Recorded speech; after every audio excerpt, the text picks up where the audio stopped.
Iran के कई शहरों में हिंसक विरोध प्रदर्शन जारी है। अब तक 650 लोगों की मौत की पुष्टि हो चुकी है। इसके अलावा 12,000 से ज्यादा लोगों को जेल भेजा जा चुका है। अब तक 31 प्रांतों के 186 शहरों में 585 जगहों पर प्रदर्शन हो चुके हैं। ऐसे में ईरान में हो रही हिंसा को लेकर कट्टरपंथी खामेनी सरकार अब घिरती जा रही है। वहीं हिंसक विरोध प्रदर्शन के बीच विदेश मंत्री अब्बास अराघची ने मौजूदा हालात को आतंकी युद्ध बताया है। उन्होंने 12 जनवरी को कहा कि ईरान में इस समय जो कुछ हो रहा है वह एक आतंकी युद्ध है और इसके पीछे मोसाद है। अराघची ने कहा कि उनके पास इस बात के सबूत हैं कि जानलेवा हिंसा में इजरायली एजेंसी मोसाद के आतंकी शामिल हैं। इस बीच अमेरिकी राष्ट्रपति डोनाल्ड ट्रंप ने कहा है कि ईरान सरकार प्रदर्शनों को रोकने के लिए रेड लाइन पार कर रही है। उन्होंने कहा कि ईरान बातचीत करना चाहता है, लेकिन अगर ईरान ने प्रदर्शनकारियों पर कार्रवाई जारी रखी तो अमेरिका कड़े विकल्पों पर विचार कर सकता है। दरअसल ईरान ने अमेरिका से संपर्क कर बातचीत का प्रस्ताव रखा है। बैठक तय करने को लेकर बातचीत भी चल रही है। हालांकि मौजूदा हालात को देखते हुए ट्रंप इस बात के संकेत दे रहे हैं कि उन्हें पहले ही कार्रवाई करनी पड़ सकती है, क्योंकि मौतों की संख्या लगातार बढ़ती जा रही है और गिरफ्तारियां भी जारी है। ईरान में जारी प्रदर्शन के बीच अमेरिकी अधिकारी लगातार राष्ट्रपति डोनाल्ड ट्रंप को ईरान पर संभावित सैन्य हमलों के विकल्पों की जानकारी दे रहे हैं, ऐसा अमेरिकी मीडिया बता रहा है।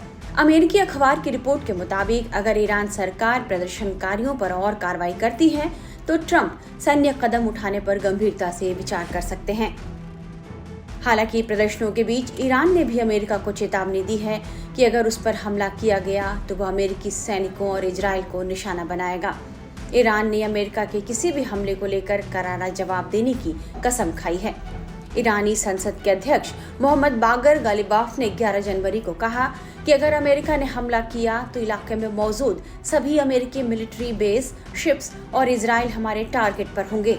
कुल मिलाकर अमेरिका और ईरान के बीच तनाव बढ़ता ही जा रहा है और माना जा रहा है कि वैश्विक स्तर पर एक और जंग की आहट सुनाई दे रही है। कुछ मीडिया रिपोर्ट्स बता रहे हैं कि ईरान में हो रहे प्रदर्शन को लेकर जिस तरह इजराइल की एजेंसी मोसाद का नाम लिया जा रहा है, उसे देखते हुए इजराइल ने किसी भी जंग से लड़ने की तैयारी शुरू कर दी है। रिपोर्ट्स के मुताबिक इसे लेकर इजराइल के उच्च अधिकारियों के बीच बैठकों का दौर भी शुरू हो गया है। इजरायली सेना ने 12 जनवरी को यह जानकारी दी है कि किसी भी संभावित स्थिति से मुकाबले के लिए सेना अलर्ट पर है। हाल ही में जिस तरह ट्रंप ने वेनेजुएला में कार्रवाई करके राष्ट्रपति निकोलस मादुरो को गिरफ्तार किया और अमेरिका लेकर गई, उसके बाद उनकी सत्ता पलट दी गई। ऐसा ही खतरा कुछ ईरान पर भी मंडराने लगा है। कुछ रिपोर्ट्स यह बता रहे हैं कि ईरान को लेकर ट्रंप प्रशासन कई विकल्पों पर विचार कर रहा है, जैसे कि शीर्ष नेतृत्व को निशाना बनाना। खामेनेई समेत वरिष्ठ नेतृत्व को निशाना बनाने की कोशिश हो सकती है। हालांकि इसमें बहुत जोखिम है। अमेरिका को करारा जवाब मिल सकता है। प्रतीकात्मक सैन्य हमला। ट्रंप प्रशासन सीमित सैन्य कार्रवाई कर सकता है, लेकिन इसमें खतरा यह है कि विरोध भड़क सकता है और इसका उल्टा असर भी हो सकता है। IRGC पर हमला।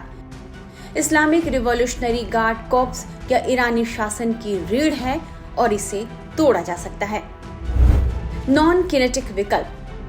स्टारलिंक साइबर मदद देकर प्रदर्शनकारियों की मदद की जा सकती है। देखना होगा कि ट्रंप प्रशासन इनमें से किन विकल्पों पर विचार करता है, लेकिन फिलहाल तो पूरी दुनिया अमेरिका और ईरान को लेकर भारी तनाव में है।